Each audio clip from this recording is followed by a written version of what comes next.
welcome to the Miami Heat Zone podcast. I'm your host, Martel Llewellyn. Guys, we are pushing to 4,000 subscribers. If you have not yet subscribed to the channel, hit that subscribe button, and thank you for all the support. So today we are with Mr. Knows Hoops.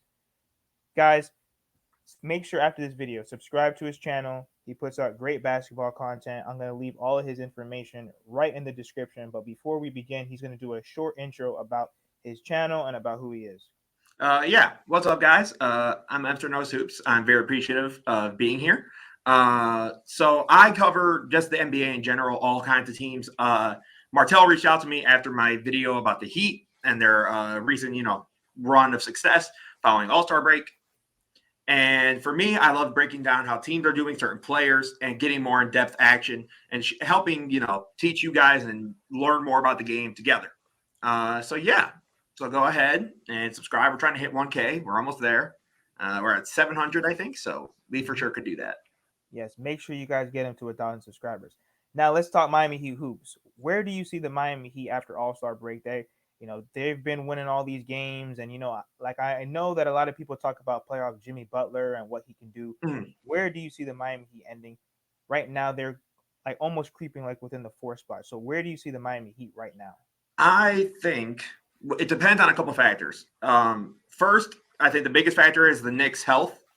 If the Knicks stay without Randall and OG for this long, you guys could creep up. I think they're the 4 seed right now. I could be wrong, but you could creep up and overtake them. But if they get healthy and back together, I think you'll probably be around that 5 seed. Philly without Embiid is concerning.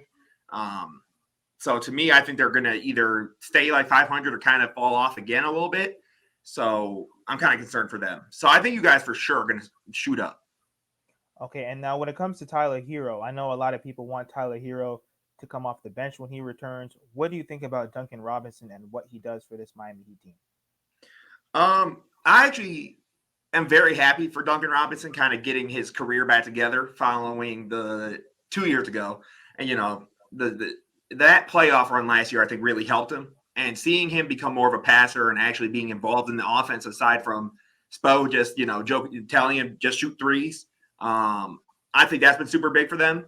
I don't know if I'm big on Herro off the bench. I mean, I love Tyler Herro's game a lot, but off the bench just seems like, I don't know. That's just me. I'm a big Tyler Herro guy. So to me, I think he should be a starter for you guys, especially with the way Terry's starting to get better now, but he's been a little bit rough with you guys. So to me, I would have Tyler out there, but that's me.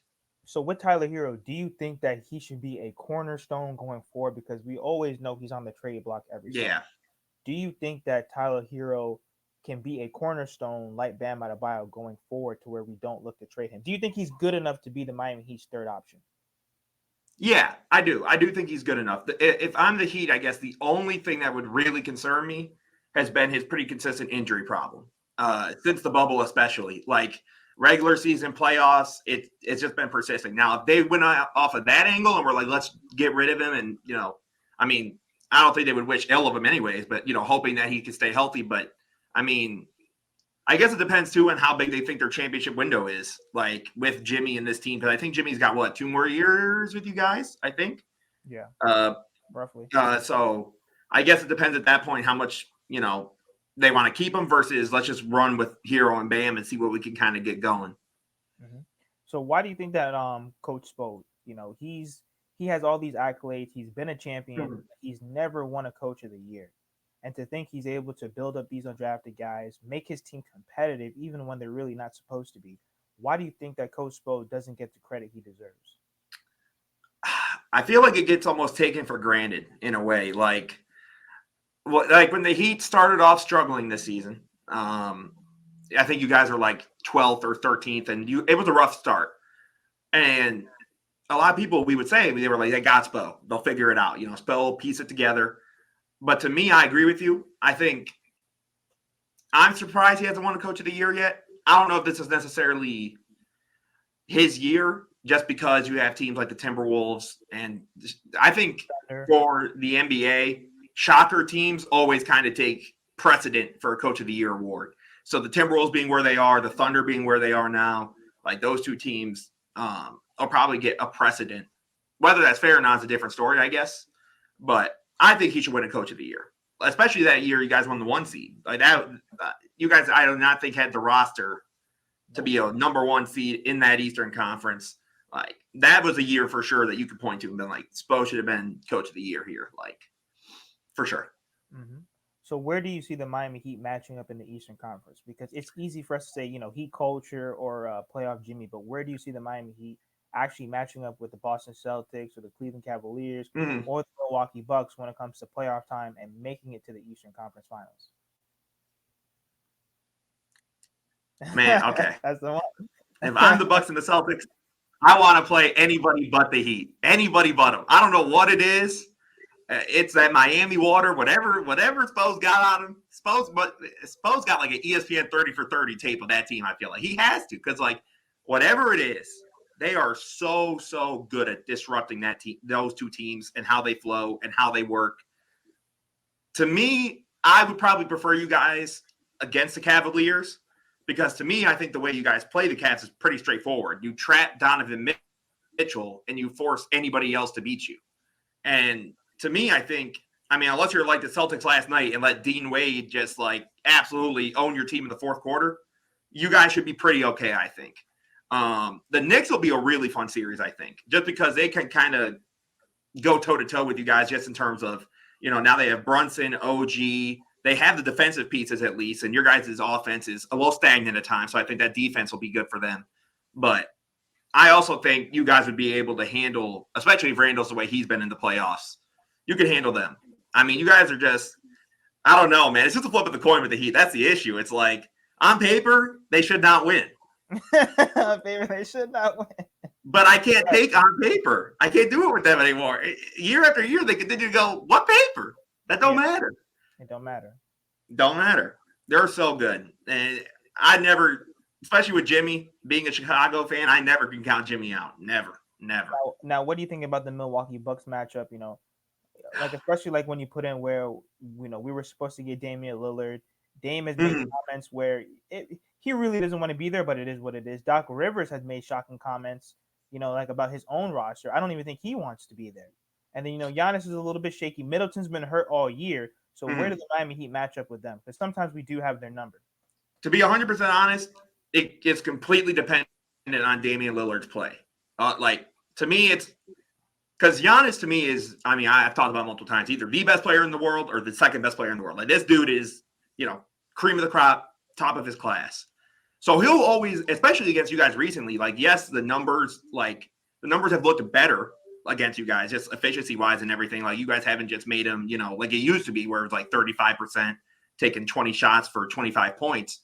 But my thing is, if you're getting the Dame you've been getting most of this season, they're going to be doing what they've always done against Giannis, which is build the wall and everybody else can try and beat us. Now, if Dame is playing like Dame does against like the Nuggets in the playoffs a couple of years ago, well, that's a whole different story, because now you can't just throw all your resources at Giannis. You can't. So I think that's where it's really dependent, because if Dame's playing like he has been, you guys can do what you mostly do. And at that point, the Bucks are in a weird place right now. I don't know. We'll see, but if they click, they're very, very dangerous. But that's all dependent on Dame, really. So let's say that the Miami Heat do get to the Eastern Conference Finals and they play the Boston Celtics. Who do you have coming out of that series, and how many games? Because it's going to be a similar rematch, because the Boston Celtics, they do have home court advantage. You see, again, on paper, to me, the Celtics, Remember, like Jrue Holiday and Porzingis. I know. And the Miami. Don't get me wrong, because I'm a Miami Heat fan, of course. It's not going to be easy. I will say that. No. Like, the thing is, easy. If we're being, like, honest and straightforward, on paper, the Celtics should win it all this year. Like, you're right. They should buy. But my thing is with the Celtics, and I talk about this with buddies in Discord all the time, we've said that, though, for the last, 2 to 3 years, that this team should win it all, or bare minimum, make the finals. And time after time, either against you guys or just, I guess the thing is, too, is what Jason Tatum, the Celtics get. Because Jason Tatum, one game can look like he's the best player on the court and it's not even close. And then the next game, he could look like the third or fourth best player on his own team. And then it's like, what is happening? Yeah. My thing with you guys is, too, though, it's like, okay, Drew Holiday's not going to be shooting the way he's been shooting, I think, in the playoffs. He's like 48% from three. I don't think that's maintainable.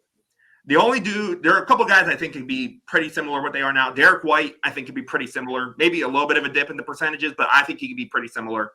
The only other big question for them, too, is Porzingis health-wise. If they could keep Porzingis on the court for the whole playoffs and they can get it rolling, that's hard for me to go against. But, I mean, he's already missed a good amount of time this season. I think the series would probably go 6 bare minimum. I think you guys, the way you guys play, you'll mess around and beat them in Boston game 1 because that's what you love to do best. And then you'll lose in Miami, that very first game in Miami. And then it'll kind of go out that way. I think the series goes the distance. I would probably take Boston, but my heart would be rooting for Miami so much, bro. Please, if you are in the Eastern Conference Finals, stop them from going all the way. Please. Please. So let's say the Miami Heat do make it to the finals. Some of the guys that I also talk with, we always talk about the offensive firepower of the West and how strong the West is with the Denver Nuggets and the Clippers and whatnot. Because even if you can get to the finals, all right, that's cool. But we saw it last year. The Miami Heat were just outmatched. You know what I mean? Sometimes talent does be how it works sometimes. Talent, the athleticism, the scoring. Yeah. So let's say the Miami Heat do make it. Who do you see the Miami Heat playing in the finals? Or who do you see coming out of the West? Who do you see coming out that Western Conference? I mean, to me, I think the Nuggets are still the favorite. The way I kind of work with teams like that, if you're the reigning champion, unless like your main guy gets hurt or like something just so drastically changes, it's hard for me to go, they can't at least get back. So to me, do you want me to wait for your No, man, you're good. Go ahead. Okay. So to me, I think Denver's still the team to beat in the West, and I think it would look very similar to last year, to be 100% honest, for you guys. The Clippers, again, it's like they should